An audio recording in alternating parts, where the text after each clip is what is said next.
পৃথিবীর সব সুন্দর জিনিসের সাথে যে পরিচয় থাকতে হবে বিষয়টা এমন না, বা পৃথিবীর সব সুন্দরকেই যে জানতে হবে তাও না।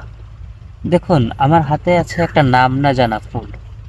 কি সুন্দর দেখতে, দেখুন একটু।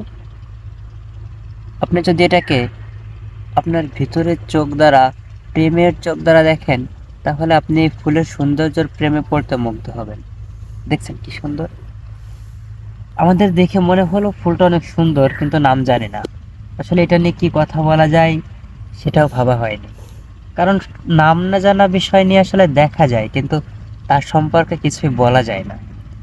আমরা সুন্দরের বর্ণনা করতে পারি, কিন্তু সেই সুন্দরের যদি নাম না জানি তাহলে কিভাবে বর্ণনা করব বলুন? আমরা সুন্দরের বর্ণনা করতে পারি, তার সৌন্দর্যের বর্ণনা করতে পারি, কিন্তু সেই সুন্দর জিনিসটির যদি পরিচয় না পাই তাহলে তার গঠন নিয়ে আর কি বর্ণনা করতে পারি বলুন? দেখুন, এখানে অসংখ্য এরকম সুন্দর সুন্দর ফুল ফুটে আছে, কিন্তু আমরা এগুলোর নাম জানি না। নাম না জানলেও জিনিসটা কিন্তু দেখতে অনেক সুন্দর, আর এই সুন্দর বলেই স্মৃতিতে রেখে দিলাম। যদি আপনারা কেউ জেনে থাকেন এই ফুলটার নাম বা এটা কোনো আগ আছে কিনা, তাহলে আমাদেরকে জানাবেন, জানালে উপকৃত হব।